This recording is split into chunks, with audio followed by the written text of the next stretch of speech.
Yo, what's up, you guys? Happy Saturday. Welcome to episode number 26 of the First and 10 NFL New York Jets podcast. How you doing this morning, brother? I'm pumped, brother. I wish it was Sunday. I wish it was already 5-1. I'm ready to Me too, rock. man. Me too. I'm ready to go. We need to change everything. I don't know if anybody out there saw our preview show with Craig from Fires in the Distance. Thanks again, brother. Where we talked about how over the last 20 years, New England dominated us. You know, I think I said Brady beat us. His record was 29-7, something outrageous. Yep. Tomorrow, Kevin, we have to be ready to turn the page, turn the tide, and now we have to start being the dominating team over this team for the next 10 years. If you don't make the change tomorrow, if you don't send stuff in a different direction, it's going to be same old. Yeah. I don't want to hear about a moral victory. Nope. I don't want to hear, we could have won, but if it wasn't for that costly fumble or the tip, we have to change everything about this rivalry, this team, and it starts tomorrow, MetLife Stadium, 1:00. Play smart, play fast, and play hard. Yeah. I don't want to hear it now. I don't want to hear it. It's time to change the tide and be the dominating force, to be the punch in the mouth to this team. I mean, this guy's a pocket passer. Can the defensive line get some damn pressure? Yeah. And let me tell you something, Kevin. You don't really have to worry about containment on him. All right. He's not going anywhere. Right. So can you get some damn pressure on this guy? And let me tell you something, Kevin, and this might be just my opinion, and Jet fans could let me know. Quinnen Williams, are we going to get a 2-sack game for you? Are you going to step up tomorrow and make us realize why we drafted you in the first round? Are you going to do something where the announcer just says your name? Seriously. Anything. Seriously. I'm tired I mean, other than a flag. I'm tired of hearing on the film we saw all these good things. I'm not a films guy. I never said I was. I want to see it on my TV. I want to hear, because the announcers for tomorrow's game, I forgot, I wrote it down. Where are they? Blah, blah, blah. Trent Green and Kevin Harlan. I want to hear Kevin Harlan say, before you get pissed about that, I want to hear Kevin Harlan say, Quinnen Williams with the second sack. He's destroying Matt today. I want to hear my boy Quinnen bust through and have a breakout game. I want to hear the man's name. I watched that Thursday night game, the Giants, Redskins, and all I heard was, what's the great defender? Chase, he was, even though he didn't have many sacks, he was all over the field. Can we hear that from Quinnen tomorrow? Mm-hmm. Oh, Jesus. Let's come out and beat the crap. You mount the God's ears, man. Like I said, can we get some pressure on this guy, on this kid? Let's turn the tide. Let's have the Mac Jones butt fumble, the Mac Jones strip and fall. Let's now set this rivalry and change the way it's been for the last 20 years. Mm-hmm. Mm-hmm. And let's do it tomorrow. The kryptonite named Brady is gone. Yeah, enough. Enough. Come on. And let me tell you something, Kev. A little quiz for you. Maybe you know the answer. Everyone touts Belichick as, he rookie quarterbacks. He's got a good record against rookie quarterbacks. First time he plays a rookie quarterback. Well, in the 6 times Belichick has faced a rookie quarterback for the first time, he's got a good record. I believe his record I saw somewhere is 4-2, which is good. But do you know what 2 rookie quarterbacks, the first time he faced them, gave him a loss? Sanchez. That's one. You know who the other one is? Who? I never would have guessed this one. Geno Smith. Get out of here. Yep, I'm just going to double check my notes. Yeah, see, I wrote it down. Fun fact, out of the 6 rookie quarterbacks to face Belichick for the first time, 2 of them were Jets, and they won those games, Sanchez and Smith. Yep. Yeah, I knew one of them had to be Sanchez. So. Yeah. Yep. Wow. The Smith one shocked me. Absolutely. Listen, anytime Geno Smith does something good, it shocks me. Yeah. My only memory of Geno Smith was opening day, I believe it was against Tampa Bay, and we beat them on that last-minute drive, and he held up the helmet on the bench, and that was the last of Geno Smith. Do you remember what we finished that year? Were we even 8-8 No, that year? I can't I don't recall think either. so. I don't think so. When was the last time we were 8-8? Yeah. Like the era we just went through of the coach who shall not be named, the Geno Smith era is a blank to me. I know it was only a year or maybe two, but that Geno Smith was like a bad acid trip. Well, listen, because when you're doing nothing but freaking losing, and in horrible fashion, no less, you stop paying attention. That's why it becomes like a fog. It becomes all like a freaking blur the whole year. Same game over and over again. Right, exactly. The same post-game press conferences from the coaches. Yep. We're gonna get it fixed. We're gonna make corrections. We know what we got to do. We're this close. Shut up. Yeah, no, I hear you. Yeah, so you know what? We woke up Monday morning, and it definitely started off as a costly week. Brandon Mann's knee 4 to 6 weeks. Cashman, how did Cashman hurt his hamstring? I didn't even know he got into the game. It's like a never-ending cycle of injuries here. You know?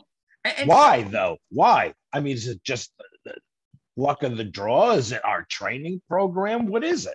Kevin, we were supposed to went through this big training upheaval. They brought in a whole new team to help with this nonsense of not getting these injuries. But the Cashman one, I want to know how he got hurt, because I didn't even think he got into the game unless he got in on special teams and hurt it. I don't know. But let me tell you something about Cashman. The boy can't stay healthy. When are we going to cut ties? Like, how many more years before we cut ties and say, I mean, how long do you go with these guys that can't stay on the field? You know, especially this Blake Cashman. Like, has he played 3 or 4 games for us in its entirety that you could recall? No. Man, no. I don't get it. I don't get it. I mean, I got a little injury report first here. I mean, a couple guys out on the Pats. Van Oy is out. Yeah, I saw that. That's big. Yeah, I saw that. Yeah, that's really big. I mean, Trent Brown is questionable. You know these guys are going to play. Yeah, that's Belichick just. Yeah, of course. Just like for us, Crowder's questionable. Yeah, Cole is game time decisions. Yep. They're gonna play. Oh yeah, that's just the gamemanship. Yeah. We know all that. I mean, they even got Dunn now listed as questionable stuff. I saw that Dunn and Udaga, yeah. Sherwood's doubtful. So yeah, I saw doubtful, but I thought we saw in the report it was going to be at least till week 4 before he comes back. But like you said, gamesmanship. Let the Patriots think about this kid practically playing. And I mean, I was looking at some of the stats from last week. I mean, the only ones they were pretty close, the Jets and the Pats. Total yards, they beat us by like 100 yards. Well, their running game blew us out of the water. I was just going to say the one that I didn't mean to, but the one that really stands out is the rushing. I mean, they had 125. We had 45. Yeah. So, I mean, you got to get that running game going, or Zach's going to continue to run for his life. Yeah. Now, I know LaFleur came out and said to blame him for the offensive game plan, and he's right. We should, because you're the coordinator, dude. We didn't have. I felt like we're missing, and yes, we don't have the player of a Chris McCaffrey's talent, but I feel like we're missing that little safety net where Zach feels that pressure, he could dump it off to somebody. Dump it off, yeah. Right, where Sam did. And the reason why I'm bringing that up is because our quarterback was hit, I believe, 10 or 11 times, sacked 6 times. Mac Jones was hit 9 or 10 times himself. But in those 9 and 10 hits, he was only sacked once. And I didn't watch the full game, so I'm just football knowledge saying he probably had a little safety valve to throw to. That's Sure. what Berrios should be for us, and not the constant receiver. Or even put a back in there. So if he's got to dump it off, he can dump it off to the back. Yeah, because this boy is not going to survive another 10-hit game, another 6-sack. We don't want him to turn him. And we don't wish injuries. That's not what I'm saying. I don't want it to be in week 5, we lose him the way the Bengals lost Joe Burrow because our offensive line is inept and they can't. And I mean, I got nervous last week when his head bounced off. Yes, that last one. I know. I said it to the football gods. He's probably got a concussion. When he popped back up, I was so happy. Week 1, and you're going to get this kid killed already? Yeah. I mean, Jesus. Yeah. So, I'm hoping with Fant moving back to his normal side and Morgan Moses coming in, a veteran. I like things a little. As much as the injury to Mackay sucks, I like a vet on either side in the tackle spots. Speaking of Mackay, let me get to those notes because I'm a little confused on something. Yeah, me too. So Adam Schefter reported earlier in the week, or I forgot what it was, that he might need surgery. He'll be out 4 to 8 weeks. Right. Now they're reporting he got a second opinion. He will not need where is it? I don't know. He's having surgery to clean up the collar tissue. He's still going to be out 4 to 8 weeks. 4 to 8 weeks. Minimum, I heard. Minimum. Yeah, so either way, he was going to be out 4 to 8 weeks, or if it was major surgery, were we going to lose him for the year? That's where I'm not clear. Because either way, it was going to be 4 to 8 weeks, right? He's having surgery, will be out 4 to 8 weeks to clean up some cartilage. Either way, it's surgery. But since it's not major surgery, we're not losing him for the year is what I guess was meant to be reported, I'm assuming. I mean, I've had a knee scoped. It's a few weeks. I don't see myself playing football on it, for a while after I had it done. But, okay. Yeah, I mean, especially an offensive lineman, man, you need your legs. I was just confused. Either way, it's surgery. But I guess if it was major surgery because there was structural damage, we might have lost him for the season. And because it's just a knee cleaning in a sense, they're going to clean out some cartilage. It's only going to be 4 to 8 weeks. But let's see, because we need to get this boy back. And yes, it was an injury that if Van Roden didn't roll up on his knee because he got pushed like a paper doll, it never would have happened. Yeah. But again, we'll see. It is what it is. It is what it is. Yeah, you're right. It is what it is. It is what it is. We also found out that LaMarcus Joyner and Brandon Mann were on the IR. Yep. We protected 3 players on the practice squad: Adrian Colbert, Josh Johnson, and Delshon Phillips. We elevated to the roster Isaiah Williams and Jared Wilson. Jared Wilson could help us in the safety position. I just want to know, was he activated last week? Like, why did they not activate him over Redwine? Is that his name, Redwine? Red Wine, I think so. Yeah. I don't know. These are questions that boggle my mind. I don't know. Yeah, hopefully someone out there could tell us a little more, who's more into the X's and O's. Who got burned on the Robbie pass? Do you remember? Oh, good question. It might have been Redwine. That's what I think they brought him into the game, and like every good coach says, let's test out the new kid coming in. Of course. Yeah. I'll have to double check and see. You made the bell go off in my head, thinking, "Wow, is that who got burned on the Robbie pass?" I don't remember.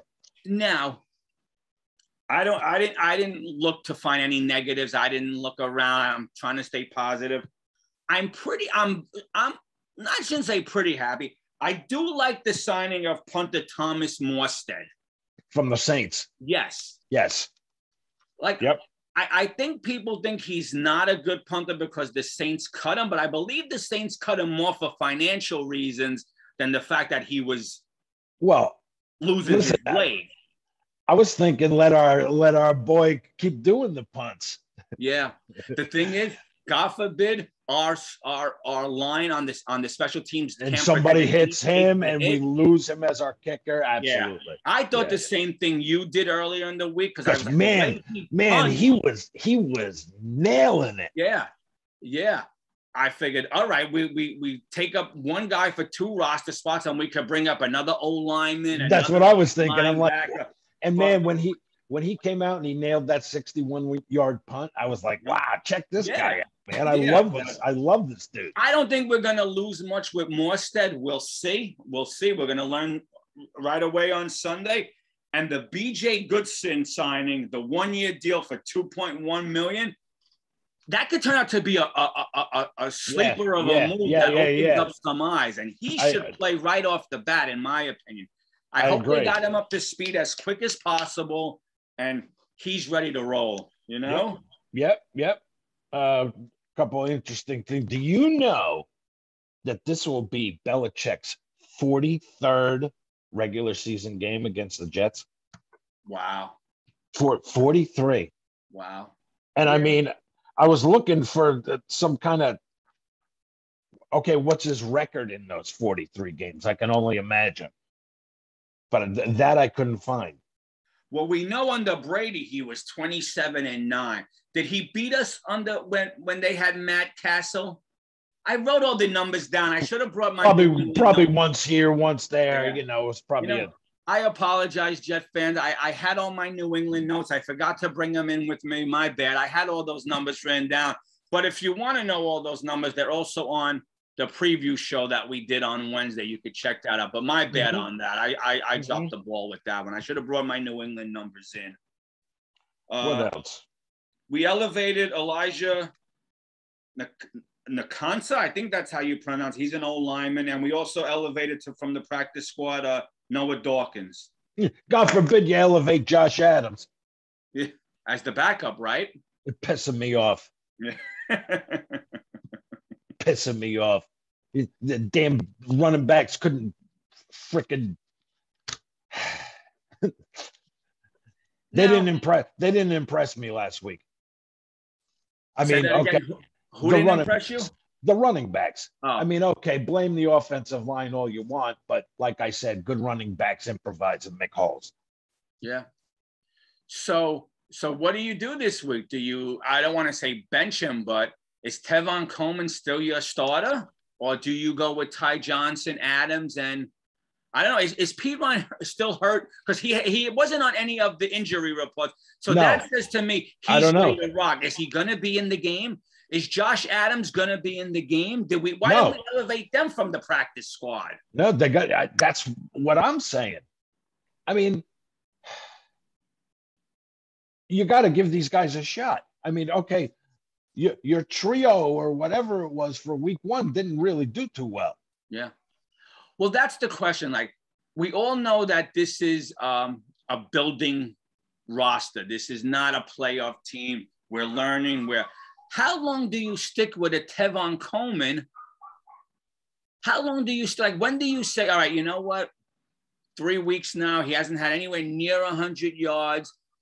We gotta try the kids. If we're building something here for next year and this is just like a tryout year, when are you gonna make the switch? Like, how many weeks into the season before you say Tevin Coleman's not the man? Now, of course, we can't judge everything on week one game, but how long before you say, you know what? Ty Johnson's the guy. Carter's the guy. Adams is the guy. P. Ryan's the guy. I mean, like I said, watching these guys last week, they looked small to me. They looked small and overmatched. I mean, when I think of brutal running back, I think, man, you know who I loved? Chris Ivory. The guy was like a bow, man. Yeah. I mean, we don't have that. And I think we got a little bit of that in Josh Adams. That's why I'd love to see them bring him up and put him in the game. Okay. I think we get a little of that with Ty Johnson if given more of an opportunity. He was our leading rusher last week, if I'm correct, which is not saying much. But, yeah, right. With 45 yards total, right? Yeah, exactly, Kevin. Exactly. I mean, it's like you keep changing quarterbacks till you find one that works, right? Yeah. So yeah. You can't do the same with a running back. I mean, where's our Curtis Martin? Where's our Freeman McNeil? You know what I'm saying? Yeah. Well, again, we're not going to see that type of a runner until that O-line gets their house in order. Like that O-line has to get there. Now, let me ask you a question. Now, we weren't big Van Roten fans last year. I wasn't a big fan guy, although he was probably the best of the bunch. McGovern seems to have lost the step ever since leaving Denver. Maybe that's why Denver didn't want to resign him. I don't know. But at what point, and I don't know who it is, and I should because I am a Jet fan, that we start to say maybe this O-line coach isn't that good. Didn't they bring in Kavanaugh or something? Yeah, but that was for the quarterback. For the quarterback, yeah, but yeah. I have to look up again. He's got to have some input. I mean, come on, Kate, you guys can't. Where's the blocking schemes? Yeah, I don't know. I hear all I watch all these sports shows and I hear, oh, this team doesn't have a good O-line. This team's not that good of an O-line. And then I watch them play and their O-line looks much better than ours. Are we the worst as of now after week 1? Are we the worst ranked O-line? I don't know. 6 sacks in week 1? Yeah, maybe. I know from hearing through the grapevine, I know Giants fans. 45 yards rushing? Yeah, maybe. Yeah. I'm only asking because I watched the Giants the other night, and a lot of people don't think they have a good O-line, and they brought in 3 guys after cutdown day, and they lost 1 guy that night. And that O-line still looked a little better than ours. I mean, think about what I just said. 6 sacks and 45 yards rushing. Yeah, and 11 hits. Yeah. So how good was the offensive line? Yeah, I don't know. That's the only reason why I'm asking. Every team I hear that doesn't have a good O-line, like I heard the Panthers don't have a good O-line, and they don't. They're playing 2 subs. They seem to manhandle our D line. Right. This is why I'm saying, can Quinton Williams come off the bus pissed off? Can somebody do something to get Quinton Williams aggravated? So that can you for once lay the claim that this is your house? Yes. My dream scenario would be Mac Jones on his first play on offense drops back and Quinton Williams is up the middle in a second and a half and pops him. That would set the tone for the whole goddamn game. Somebody pop him. Man, I just want to hear the announcers, which the announcers are, where did I write that down? Trent Green and Kevin Harlan. I want to hear Kevin Harlan say, Quinton Williams for his 2nd sack. He's on fire. They can't stop him. Are we ever going to hear that from Quinton Williams? I always notice when Harlan does a game, we lose. Well, it seems like everyone calls a game we lose. Well, no, not Ian. When Ian Eagle calls a game, we usually win. All right. I just want to hear, like, I watch other teams play and I watch, Thursday night football, just like everyone else. And I'm not talking just this year, over the years. And you always hear the announcers say, they got him in the 5th round. He's a stud. Oh, his 3rd solo tackle of the night. He's a stud. You never hear these announcers say, oh, the Jets got him in the 5th round. Nobody wanted him, and they turned him into a beast. He's a stud. When are we going to hear these words? I know I'm nitpicking. But when are our guys going to catch fire? When are we going to be in the conversation other for something bad? Yeah. Yeah, like I'm tired. I watched or an injury or how many sacks. Kevin, I get so aggravated. Like I'm watching, and I'm going to call the network out. I'm watching ESPN Get Up on Monday, and they have a new hostess because the real hostess is taking his kid to college. And they make a snide remark that the best player on the Jets on Sunday was the punter. Yeah, I heard that. Frig you. You probably didn't watch the game. Frig you. I heard that. Don't knock my team. If you're not a fan and you haven't watched the whole game, mum's the word. Like, I'm tired of getting knocked. Best player was the punter who wasn't even the punter. Yeah. So. How dare you, man? Did you watch the game? Did you watch the game, lady? Don't. Don't get me started. Yeah. Tell you where to go and what Yeah. to do when you get there. And you know what? One more take, Kevin. Coach LaFleur and Coach Saleh have to figure out. I don't care if he doesn't know the second, the third. They have to figure out a package that they get in Mims more than 3 plays. What is it? And what is it with Mims, man? I heard he might not even be active. I thought I heard somewhere, but now, I didn't. Now, is that the return of Crowder, or is that something else? I think it's something else. I don't know. Did he piss someone off in this organization? Because, right. Let me tell you something. Every time he's in the game and the ball is thrown his way, he seems to catch it. I believe he had the longest catch last week for 40. Now, not the most yards, but the longest catch for the one catch for 40. I think that was the biggest play of the day. Mm-hmm. Mm-hmm. I could be wrong on it, you know? Yeah, it might have been the one to Corey or something, but I think you're right. I think that was the one. I thought Corey's was 56, but that was part of the run after the catch as well. I could be wrong. Right. I could be wrong. I don't write down every stat. You know, I'm not one of those guys either. But it's like, you're not a stat junkie. No. Figure out how to get Corey in, how to get Mims in more. Please, bring him along and teach him how to learn the second and third position. But for now, if he's just the one position, figure out how to get him in more. The guy's what, 6'3", 6'4"? Yeah. How big is Mims? I think it's like 6'3". No, he had to piss somebody off. He had to. I just don't get it. And I'm just speaking as a fan. I want to see the guy 40 yards down the line made the beautiful catch. Vincent Smith had 6 more snaps than he did, or Jeff Smith, whatever the Smith brothers' name is. Seriously? Berrios was our third best option. And listen, like I said, Berrios knows the different slots better. I'm not a slots guy. I don't know. I don't plan to be. I don't say I am. But it's a good option and a good target. Figure out how to get him in. And I mean, as much as I love Berrios, I told you I love Berrios. He's a baller. He's a tough dude. Yeah. But I mean, Mims is like we were saying, like, let's see if we got another Lynn Swan.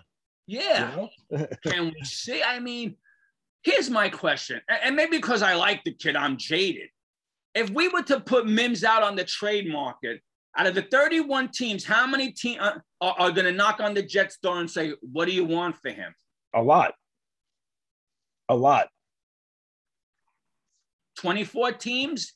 Probably. 20 teams? I don't know. Maybe I'm exaggerating. No. Hey, you can't have too many good bodies, you know. But you're talking about a prototypical 6'3", 6'4", 6 whatever he is receiver, and we can't put, and pretty sure-handed too. I think so. I just don't get it. I mean, it makes me think of the Giant game Thursday. That dude dropping that wide open. Oh yeah. Right in his hands, and he drops the touchdown, the winning touchdown. Oh yeah, that would have put an 11-point lead, right? Yep, and it would have. Yep. And listen, goddamn Kev, the Giants got some bad calls against them. Of course, that Daniel Jones, when he scampered the 40 yards down for the touchdown, that was a BS penalty. Are you kidding me? Mm-hmm. Mm-hmm. And listen, I don't want. Yeah. I know.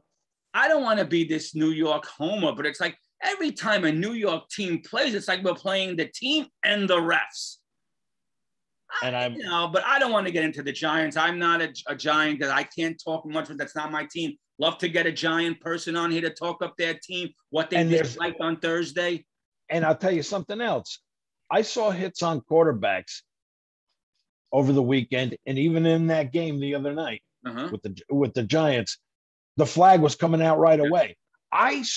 Some of the hits on Zach Sunday, and there was nothing. Nothing. Like the one where he slammed his head on the turf. Yeah. It was the same exact play that I saw you throw a flag for the other night. Because the guy landed on top of him. Yeah. Okay.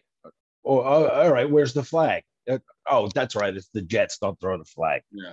Let him get beat up a little bit. I forgot what game it was, where they called roughing the quarterback, and the D lineman made a picture-perfect textbook tackle, the way that they were told to make it. I forgot what game it was. Again, silly me, I dropped the ball. This was a picture-perfect tackle, textbook, and they called roughing the quarterback 15 yards. Well, I think that it happened the other night in the Giant game. I'm telling you. And this is why, as long, and I'm not saying you want to, do what they did in the 70s. I know the game has changed, but this is why a Tom Brady, and bless him, is going to play till he's 50. Oh, hell, when you got him on the ground, stick your finger in his eye. Yeah, stick him in the crotcher, like the Raiders used to do. Yeah, right, pinch, poke. Yeah. But this is why a quarterback, Tom Brady, because what's happening is it's tackle for everybody else, and it's flag football for the premium quarterbacks. Mm-hmm. That's what it's becoming. All those couple of QBs, man, all they got to do is stand up and turn around to the ref and go, yeah. And out comes, and boom, out comes the flag. You're right. So last week, the Jets made some news by starting 7 rookies. Yes. Okay. Youngest team in the NFL. Yep. Youngest team in the NFL. And they started the most rookie starters. The only team that did that was the 2012 Browns. Wow. Yep. 2012 Browns started, I believe, 6 or 7 rookies as well. And how did the 2012 Browns finish that year? Any clue? No, was that the 0-16 Browns? I don't remember. I don't remember. Oh, well, we don't want to hear that. Yeah, no. Rewind the tape. Yeah. Well, I was doing some research. I was looking for the most brutal loss we've ever had to the Patriots. And you would think it's like during these Brady, Rex era and all that stuff. No. You're kidding. It was back in 1979. Okay. 56-3. They beat us 56-3? 56-3. Todd, well, who was it wasn't Richard Todd the quarterback, was it? Was it Matt Robinson? Who was the quarterback? Steve Grogan. No, but who was our quarterback? Doesn't say. 79? It had to be Todd, right? I think they didn't we draft Todd in the 77 draft or the 76 draft? I believe so. I can't believe. And I mean, Walt Michaels was our coach. Okay. And Hess comes out and says, we played like a damn high school team today. Wow. 56-3. And you see, if you Walt Michaels comes out and says, there's no excuse. These are grown men. They work for a living. They get paid. It was a half-hearted effort. And it wasn't individuals. It was all 45 players. Wow. So then the roster was 45. 56-3. And here I thought, if you would have told me, take a guess, I was going to say, was it the butt fumble game where we lost 45-3 on national TV? The Pats' total yards on offense, 597. You're kidding me. Nope. Wow. Grogan passed for 350 yards and 5 touchdowns. Now, here's something to do research on, Kev. The Jets lost 3 fumbled, suffered 9 sacks. Wow. With 2 quarterbacks. Wow. Threw 3 interceptions and allowed a block punt. Wow. That's why they lost 56-3. Now, you have to go back and check those numbers. Has there ever been a game, because I can't remember off the top of my head, where we destroyed them like that? I was looking, and of course I couldn't find one. All that kept coming, I said the worst loss Pat's ever had against the Jets. And it wasn't so much the score. The one that was listed was the divisional round up in Foxborough. The can't wait game? The can't wait game. Yep. Like, have we? I have but to there's look back at all nothing. Never has there been a disparity in score like like this? Have we ever beat them 28-3, 35-10? Maybe I'm trying to think. I can't recall. Maybe a game during the Parcells era where Carroll was the coach for a year. I don't know. Oh no, I have to go back and look at those numbers. We waived Corey Ballantyne this week, so he's done. But somebody picked them up already. Was it the Giants? Detroit. I think the Detroit Lions. The Lions picked them up. The Lions picked them up. Yeah. Let me tell you, with Green Bay, the way they came out last Sunday against the Jameis Winston Saints. Yeah. Do you think Detroit has a fighting chance? Is that a Monday night game? Yeah. Does Detroit have a fighting chance at Green Bay's home opener? I think you're looking at what was that score again? 56-3. Yeah, you'll think it's not going to be that bad. Wow. Oh man, yeah, it's going to be brutal. I mean, you're going to have some pissed off Packers. Oh, can you imagine? And we'll go through our picks in a little while. Can you imagine if Green Bay gets smoked or loses that game? They're going to be calling for Aaron Rodgers' head because he's prima donna his whole summer, Jeopardy, blah, blah, blah. They're going to be calling for his head. Yep, absolutely. I completely agree. And let me see. You know what's exciting to me, too, about tomorrow? Mm-hmm. I'm listening. Fans in the stands. Oh, yeah. You know, this is the first time that we've had fans in the stands for a home opener since December. Last time fans were in the stands for a game at MetLife was December 22nd, 2019. Yeah. Yep, because we lost the 2020 season. Almost 2 years ago. Yeah. Oh, it's going to be loud. It's got to be so loud that Mac Jones can't hear the signals and the center can't hear him call the cadence. And hopefully it's a good omen. But the last time fans were in the stands for that game in December, we beat the Steelers 16-0. Real nice. Yeah, so we'll see. Nice. And Salah's really pumped for it. He says he thinks he speaks for everybody, players, fans, coaches. Said it's been a long time since the building had Jet fans in it, and I'm really excited to be on the right sideline when the chant gets going. Yeah. So. Now, you see how we were talking earlier in the show about coaches and thoughts? And here's something I forgot to bring up. We were talking about Quinnen Williams and how we said he needs to have one of these breakout games, where every sports show is showing him as a highlight. Oh, Quinnen. Coach Albrecht said Quinnen Williams needs to knock the rust off. Shouldn't the rust been knocked off 4 weeks ago? Rust? What? We're going into game 2 against our mortal enemies, and we're still knocking the rust off of one of our best D linemen.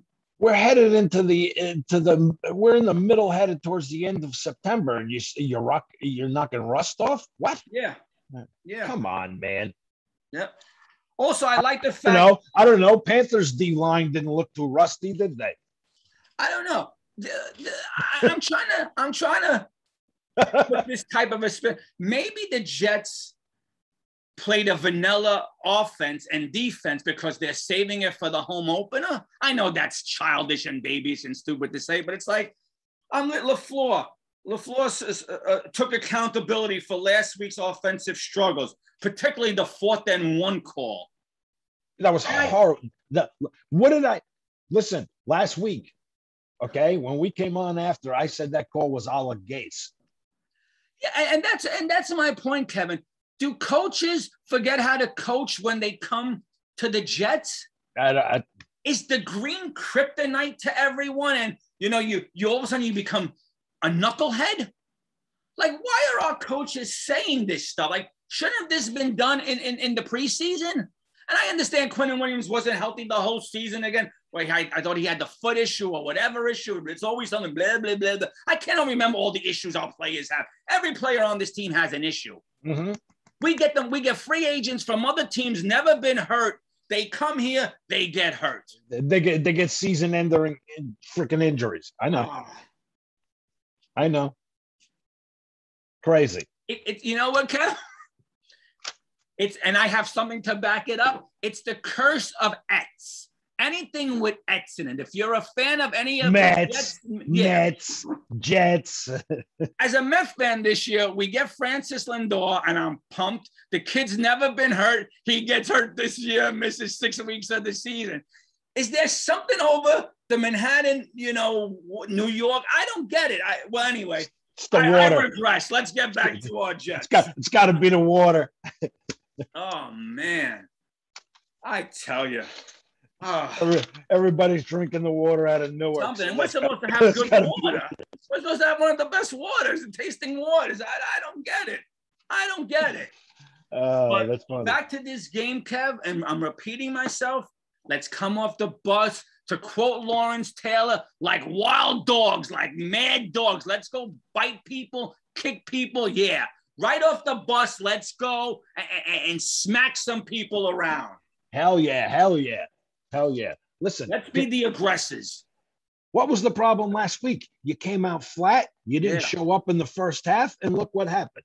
Yeah, because let me tell you something. If we play it, can you freaking play 60 minutes for once? Can you come out like a ball of freaking fire and just kick ass from opening freaking whistle to the end?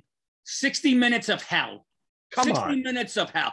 Because you know what? Last week, what everyone said, and we all said it, and all of Jet Universe was in agreement.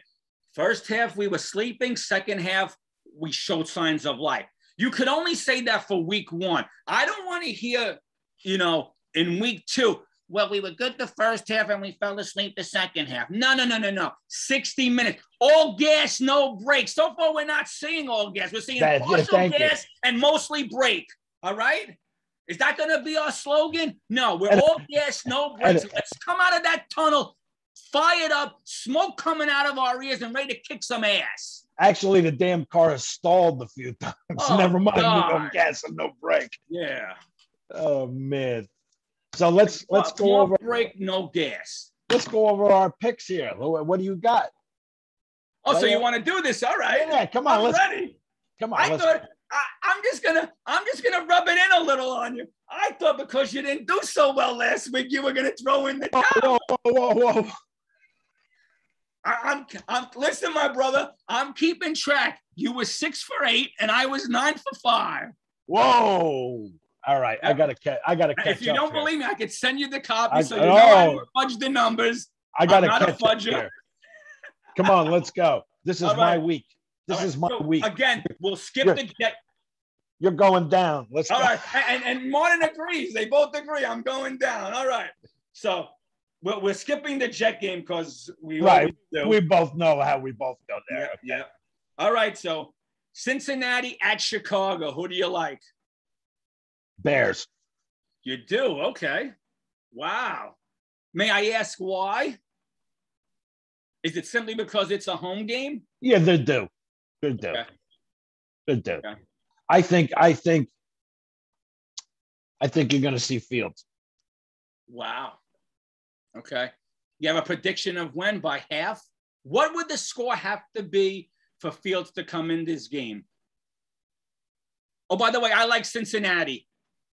I just think you're going to see Dalton not cutting it, and the crowd's going to get restless, and they're going to be, people are going to. It's going to be time. Now let me ask you: do you buy into Nagy's brand of thinking, or Nagy, the brand of coaching that because the O-line supposedly is not that good, Fields is not ready to be out there? Do you buy into that way of thinking? Okay. Nope. Yeah, neither like I heard. You could say the same thing about Zach. Then. That's what I'm saying. And I heard who I consider a good football man. I like him. Said it.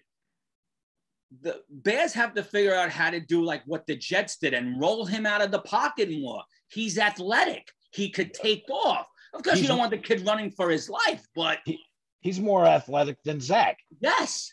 I just don't. And here's the question: how long before the Bears players get so aggravated and say, "Listen, we're going out here every weekend, busting our butts, risking injury, and you're mailing this season in because you don't want to play Fields"? When does Nagy lose this locker room? Or how far into the season does he lose this locker room? I'm surprised it's not divided already, because some of the crap Dalton said, this is my time. Well, not if you suck, dude. Your time. You had all your time in Cincinnati. You're right. Game. Your time's coming and went. It ain't nobody's time if you suck. Yeah. All right, let's go. All right. On. Houston at Cleveland. Do I even have to ask? I just put it down. We both got Cleveland. Yeah, right. That's what I thought. Now, I just want to double check something, because I thought we both last week took this team and they lost. Did we both take Indianapolis? Oh, no, we took Seattle. Okay, never mind. I thought we both took Seattle. Yep. Who do you like this week with the Rams going all the way to Indianapolis for a 1:00 game? Man, Rams looked good last week. I got them again this week. Me too. Yeah. It's just it's too much firepower. Yep. Okay. All right. Well, this isn't any fun. We're agreeing, other than the Bears and Cincy. Yeah. We might get a little disagreement here. Although I know how I want it to go, but Buffalo and Miami. Do we want Buffalo to go 0-2, or do we want Miami to go 2-0, or we rather them both 1-1? If I had to say off the top of my head, I think Miami's going to get killed. Really, even though it's a home game for Miami. Yeah, I just think you're going to see what everybody thought they were going to see from Buffalo in week 1. I think you're going to see that this week. So I'm taking the Bills. Okay. So you know what? To have a little fun, I think Buffalo is going to be pissed. I think they heard all the nonsense, how they were smacked. They couldn't do anything. I do think Buffalo is going to win, even though it's probably going to be 110 degrees in Miami. But let's have some fun. Kev, I'm going to take Miami. Okay. It hurts me, but I'm going to take Miami. I do think Buffalo is. Oh man, you want the Dolphins 2-0? I think it's easier to catch them at 2-0 than it would. Yeah, you're probably right. But plus I want to have some fun. I don't want to be one of those like we agree on every game like Oreo and Chris Sims did this weekend. They agreed on every game. Let's have some fun. I'll take Miami. Come on. Hopefully the game ends in a tie. Hopefully, yeah. Do you still think there's any truth, or is it squashed that somewhere this season Miami will take the risk, not knowing what's going to happen with Deshaun's legal issues, and trade for him? Or do you think that's just fodder that's being put out there because we need things? You never know. Hey, I saw Watson. He's not even listed as a backup. So yeah, he's not. I don't even know if he dresses, to be honest with you. Yeah, interesting. I'll have to. Who knows? We'll see. Yeah, we'll see. All right, here we go. I think if Miami can beat Buffalo this week, like you're calling for, you're not going to see any quarterback changes. No. Yeah. San Francisco at Philadelphia. San Francisco's traveling all the way east. Who do you like? Well, first, before you answer, were you impressed with the Eagles? Now, they beat Atlanta, who might be a top 5 bad team like us. Yeah. Hey, man. A win is a win is a win is a win. Everyone said the O-line looked good. Their D-line looked good. Yeah, so, I mean, home opener, right? Yeah. In Philly. So, yeah. You know what? I'm going to take the Eagles. All right, then I'll take the 49ers. Okay. We'll have some fun. Yeah. All right. Next. Right. Sure. They won a great game Monday night, traveling all the way to Pittsburgh. Las Vegas Raiders over the Pittsburgh Steelers. Doesn't that have that 70s feel to that game? Yes. Too bad it's not snowing tomorrow in the Steelers City. How great would that be? Snow. Bradshaw. Yeah. That just has this. They're both 1-0. Oh, I wish it was later in the season. I get snowy, dark, dreary Sunday in the Steel City. Yep. Well, I got to take the Steelers. Yeah, I'm with you. As much as all that build up, all that build up, and give me all that build up, and we both went with the Steelers. All right, Kev, the $1 million question. Is Sam and the Panthers for real as they play their second game at home versus the New Orleans Saints? Jameis Winston, the hot, fired up quarterback for the Saints. I think you're going to see Sam come down to earth this week, in my opinion. Okay. I mean, now that everybody's got some film, I mean, pretty much you shut down McCaffrey. Yeah.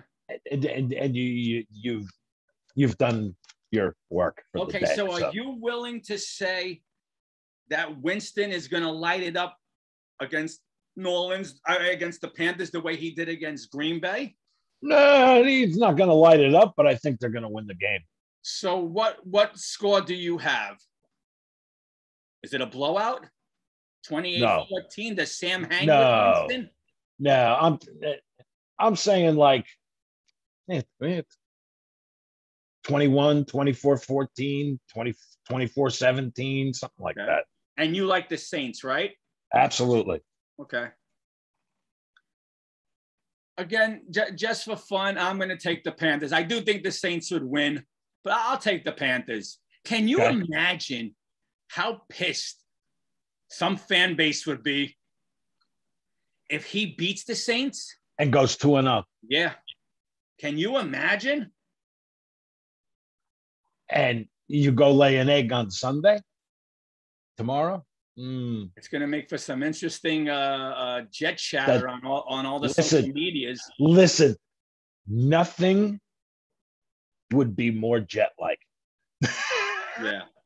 Than Sam going 2-0 and us going 0-2. But I'll tell you what, even if Sam beats the Saints and we beat New England, we're not going to care. We're going to be so pumped. Oh, yeah, who cares? No. We finally smacked Goliath. But listen, the Panthers go 2-0, and you go 0-2 at home this. Oh, yeah. There's going to be a lot of, because you're already getting it a little bit. Not as much, but all right, let's move on. I think this is an easy one. We shouldn't spend a lot of time on this. I'm assuming we both like Denver over Jacksonville. Yeah. Okay. Absolutely. You know, Kev. Teddy. Denver wins, and they're 2-0. And now I believe we're their home opener. Yeah. And they're 2-0. Oh, geez. Wow. We're walking into going into a buzzsaw. Yeah, going into a buzzsaw. Absolutely. Yeah. And if they're 2-0 and we're 0-2. Listen, you know what will happen? If we go into Denver 0-2, we could be looking at another. It's over by Halloween. Because Denver was my win, was one of my wins. I have us beating Denver. That was our first win for me. Okay. When we did the schedule show and the prediction Let's show. Let's see. All those moons ago. All those moons ago. Wow. Episode 26 today. Yeah. Can you believe it? Plus, you know what? Again, thank you to everyone out there who likes Absolutely, man. Even the shorts now. Our shorts are doing well. Yes. So spread the word. Keep watching. Keep liking, and please spread the word. Thank you. Go figure. Yeah. Two Mama Lukes. Two Mama Lukes. What the hell you talking about? I think I know the answer to the next two, so I'll throw them out there as one. Minnesota at Arizona and Atlanta at Tampa Bay. I like Arizona and Tampa Bay. Arizona and, of course, Tampa Bay. Yeah, we don't have to spend a lot of time on that. Absolutely not. I'm going to skip a game and go back to, because I think there might be some time spent on this one. This one, I don't think will be much time. Tennessee at Seattle. I'm gonna say Tennessee's going 0-2. Yeah, I agree. I have Seattle as well. Yeah, I think they'll try to put up a better fight, especially since Vrabel ripped half the team on his press conference on national TV. Which he should have. Yeah, Absolutely. I think they give more of a fight, but I believe Seattle. This is Seattle's home game. The 12th man coming in big. Sure. And I don't. I wouldn't listen. I think Vrabel's going to have his boys ready, but will I be shocked if it's another blowout like 35-10? No. No, not in Seattle, man. No. Seattle's like playing at Arrowhead. It's a tough place to play, exactly, man. Exactly. Yeah. All right, we have a couple more games. Give it to me.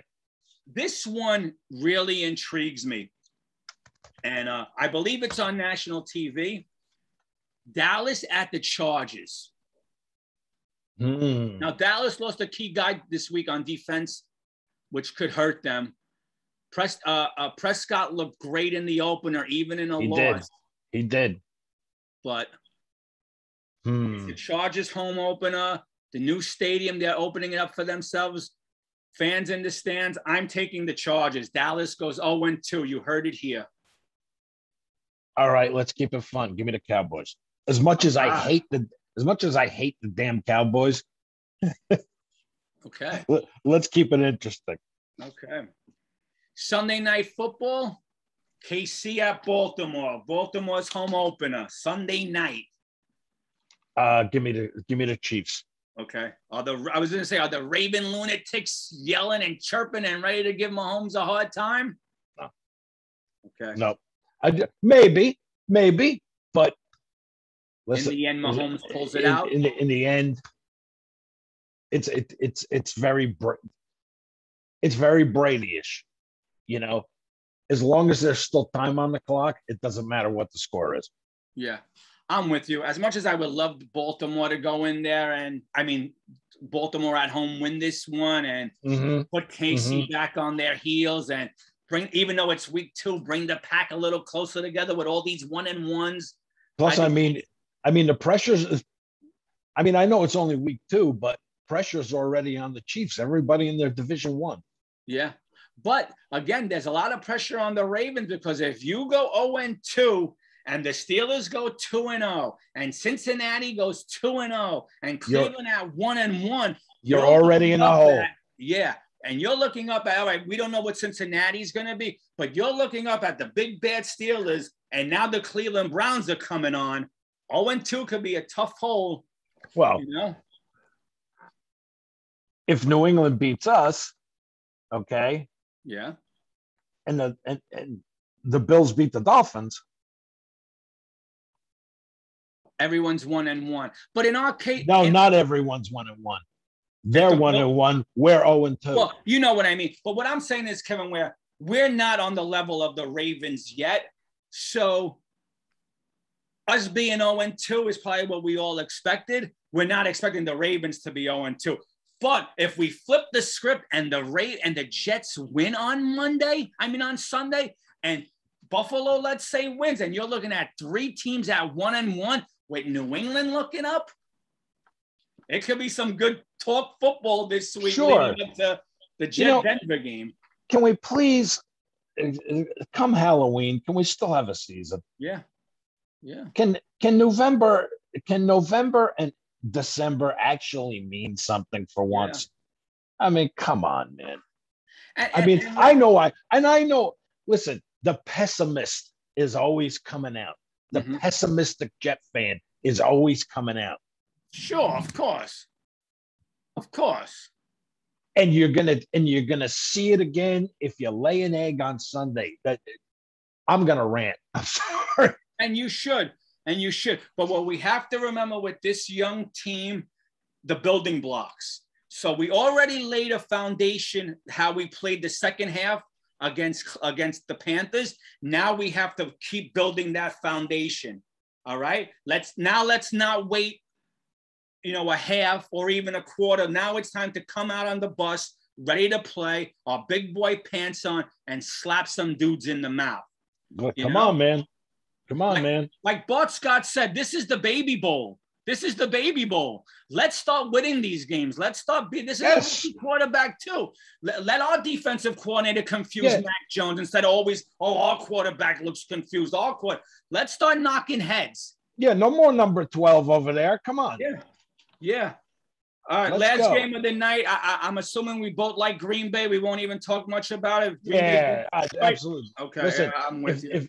If they don't come out big, the Packers, and get off the snide, they're in trouble. And you're gonna hear a lot of crap coming up about Rodgers. So yeah.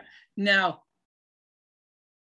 we like Green Bay, but I got to tell you, I want to sit down Monday night after a long day of work, put my feet up. I do want to see Detroit give them a game. Oh, absolutely.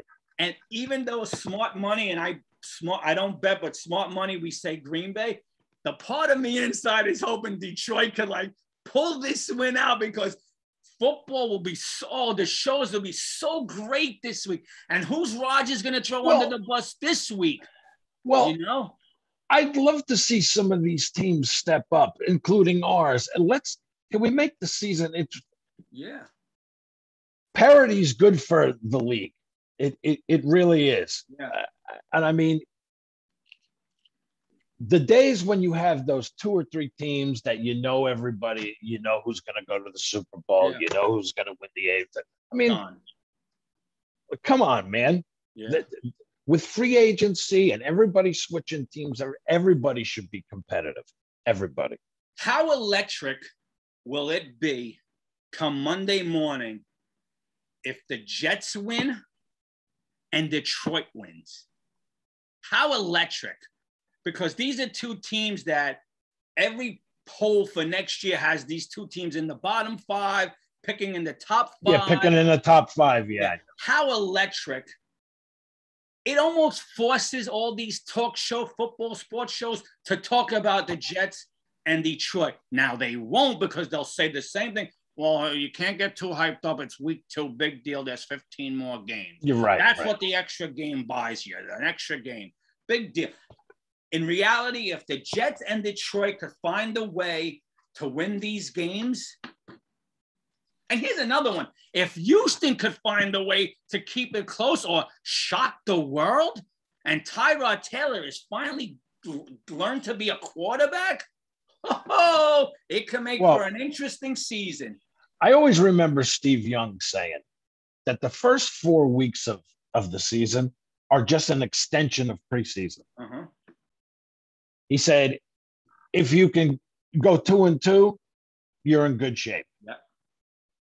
If you go 3-1, you're in better shape. Yeah. If you go 4-0, that's fantastic. Yeah. But if you go 1-3, if you go 0-4, Belichick's always said that too. You got a long season ahead of you. That the Patriots always treated September as if, and their way of looking is that we could go 500, we've done our job to get that. Exactly. Because I mean, seasons are won and lost in November and December. Yeah. So. It's nice to have those early wins because they carry you a little. Sure. You're 100% right. Yes. Right. So we shall see. Yeah. Well, anyway, that's it for me, Kevin, on my news and notes and picks. I'm ready. I'm pumped. Now, hell yeah. You could tell the Jets lost, Kev, because I shaved. So now we're going to go with the clean shaven look. Hopefully I have to shave every week for the next 16 weeks. I'm going to keep mine going. There you go. Hey, it's my superstition. I may go a mango. Hey. I don't know. We'll see. Listen, I did something last week that I haven't done in years. I wore my Jet hat and my Jet shirt, and I wore it for all 4 quarters. If we lose this week, I might have to burn one or the other. Well, I was just going to say, man, I got my new sweatpants last week and shit. I was all ready. I had them on. Didn't help. If the same thing happens this week, that's it. They're getting lit on fire. I may do it on the air here. Oh, very nice. Very nice. All right, brother. You have any show and tell for us? I do. I was just getting to the best part of the show. All right. Found a couple things from way back here with show and tell. I mean, we always talk about this being Jet Patriot Week. Mm-hmm. Made me think of Jet Patriots, all the things back and forth, how we stole Bill Parcells from them Yeah. and Curtis Martin. So I started thinking. So I went back and I looked, and ironically, I found my '98 yearbook. Wow. Yeah. So Nice. with some really good stuff in it. Really good stuff in it. Very nice. See if I can find some of the cool stuff in here. But anyway, I thought that was pretty cool. Yeah. Wow. Excellent. And ironically, it shows Belichick in here as our D coordinator. So you kept that in nice mint condition. Very nice, man. That looks a day old. That looks very nice. Wow, yeah. look at those pictures. Wow. Pages aren't even like creased. Yeah, very nice. Excellent. Wow. Yeah, so I thought that was pretty cool. I mean, considering that year we were 15 minutes from the Super Bowl, so yeah. Sorry, I didn't mean to remind you about that. No, I know. It's all part of that long history. We won't even call it a curse anymore. The long history of the Jet fans. That's right. That's Jet right. Fans, a long history. And another cool thing I found was not long ago, I think another show and tell, I had the sticker book that came from, it was a quick check thing. I remember that, yes. Remember? And it was all the stickers. Well, I found another thing that Hess did back in 2008. Okay. And what it was, they put out this booklet. Okay. Okay. And what they did was they put out pins. Nice. And these pins, there was 2 pins for each player. Okay. Okay. There was a pin shaped in the shape of a football with the player's portrait and everything, and listing who it was. And then you got another pin with their jersey. Wow. Awesome. Okay. And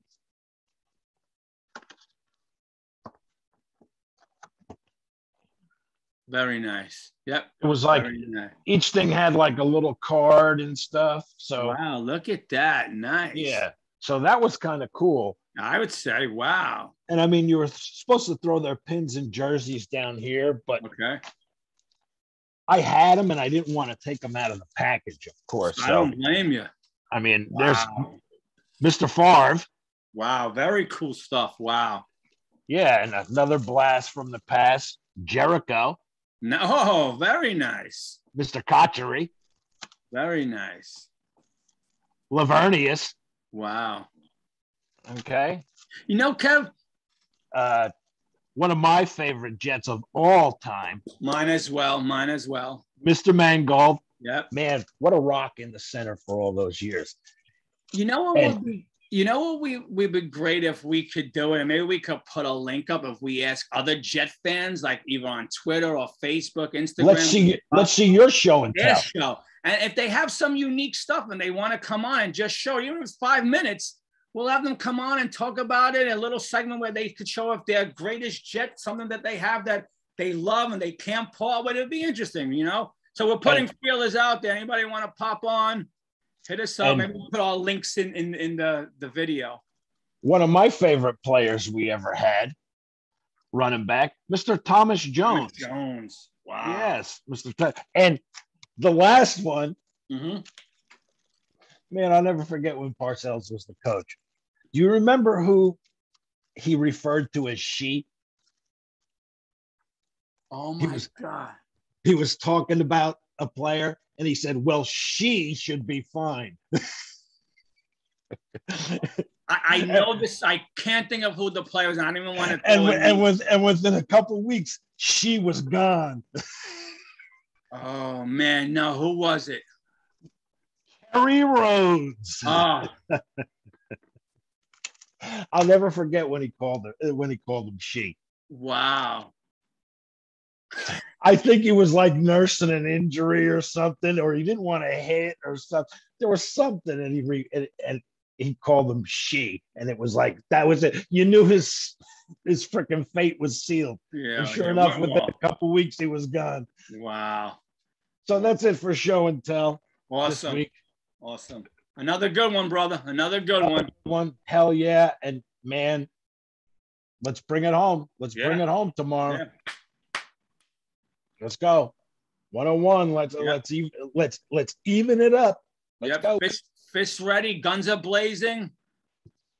Mad And dogs right off the bus. Yep, and of course we'll be jumping on afterwards to break it all down for you. Yes, we will. Hopefully with big smiles on our face, but we'll see. Yeah, we will see. We will see. All right, brother. Yeah. You have a great rest of your day. You guys have a great rest of your day. Have a great weekend. Enjoy all the games tomorrow, and we'll see you post game and break it all down. All right, brother. Have a great rest of the day, and we'll talk to you later. You too. Gotcha. Jet up, everybody. See you tomorrow. All right.